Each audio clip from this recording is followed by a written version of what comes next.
Well, very sombre news to start with, which is the horrible scenes from Liverpool after what was meant to be a day of celebration because their team had won the Premier League, went disastrously. And here's the Telegraph's headline: Liverpool glory turns to horror.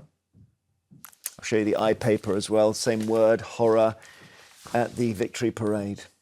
Spoilt the day in many ways for everyone involved. Bystander videos show fans trying to stop the car involved while others beg police and medics for help. Let's just show you a video. It's part of the lead up. So you're going to see the scene on Water Street, and the car is the black car there. And it seems, whether it should be in there on that street or not, we're not even sure. We don't think so. It is following other cars. It gets stuck. People get cross. Someone smashes the back windscreen at some point, and it then, later, we're not going to show you the horrible scenes where it knocks people down, but in its desperation to move forwards and move out the way, it seems to have decided, the driver seems to have decided he doesn't care about knocking people over. Just horrific scenes. As I say, we won't show you, but kids under the car and so on. The incident is not being treated as terrorism. And Merseyside police say they believe it is isolated and they're currently not looking for anyone else in relation to it. 4 children are among the almost 50 people injured. Keir Starmer has praised the remarkable bravery of the emergency services. He said in a statement, everyone, especially children, should be able to celebrate their heroes without this horror. The whole country stands with Liverpool. The Liverpool legend Kenny Daglish has said the club's anthem, "You'll Never Walk Alone," has never felt more appropriate. Oh, it's horrible to see this, Owen. Hideous. Yeah, I mean, I watched the video and part of me wishes I hadn't. It was deeply grim, unpleasant. Watching people being knocked over like bowling pins and dragged into a car. I mean, obviously, I think it's difficult not to speak about the issue, which is because his ethnicity was released. Yes, the police said the man was white. Yeah. So, and they're obviously, they want to make sure there are no misunderstandings about it. Well, there's just a certain type of very hateful person who's sitting there waiting, salivating, and actually hoping actively that it's someone who isn't white so they can pursue a particular agenda against people they don't like because they're racist. And I think that is, I mean, they're literally sitting there on Twitter, and I saw the tweets there that they were already jumping on it. And the reason the police have to do this is because last year we had a national race riot in which people tried to burn down hotels with refugees in them and attacked people on the street, people of colour, and attacked people's homes. To the Southport stabbings, wasn't it? Yeah, I was going to say lessons have been learned because there's so much misinformation that's being spread around, and clearly the police, no one wants that going again. So, you know, they racially identified the man, and that's really important. And it's interesting that you say that people were already speculating. What were they saying?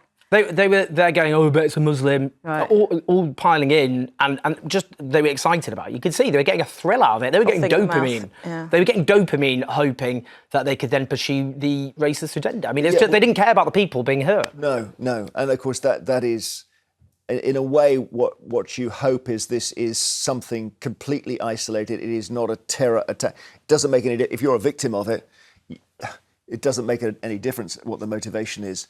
But looking on here, it's really hard to make sense of what went on. Why would somebody decide the best way to get down a street is to mow people down? I mean, there are theories that the bloke was drunk. He was drunk. Drinking all day. I mean, that's horrific. I've seen that he was. Well, like hideous road rage, really, isn't it? Then potentially, we shouldn't speculate. But we don't know. Okay, we can speak to a friend of the show, Liverpool councillor Carl Cashman now, who was at the Premier League parade yesterday. You're in a different part of town, Carl, but we saw you put a message out online asking for people not to speculate on the events and for justice to be served. Yeah, good morning, Jeremy. Good morning, all. Thanks for asking me to come on to speak about this, because I think the main message that I wanted to put out last night, as you say, was about, you know, letting the police kind of get on with their job and make sure that if what it looks like, you know, justice needs to be served, that it can be, and they can carry out their investigation properly. I think the main message that I wanted to send, Jeremy, was that this isolated event is not what Liverpool's about whatsoever. And if you see some of the messages on social media over the last, 12 hours, you'll see a city of people that really kind of care for their own and also care for anyone that's come in to visit the city as well. I mean, I seen one person in particular. He said he had a hotel room for the night and he didn't need it. So if anyone needed to use that for the toilet or a little bit of respite, they were more than welcome to. People looking to take people out of the city centre, people looking to support and care for people. That's what Liverpool's about, not this one isolated incident. Well, I gather, Carl, that there were 1 million people on the streets for the parade. We've got quite a few pictures of happier moments from the parade with the team there. And that's what it should have been all about, Carl. Yeah, it should have. And, I spent the beginning part of my day at the parade, the Queen's Drive in Wavertree part, which is the beginning part of the parade. And I was with, one of my close friends and my dad. It was brilliant. The police were doing a really good job of keeping people off the road. So, massive amounts of praise and respect to them for what they've done then. And then, as the day's gone on.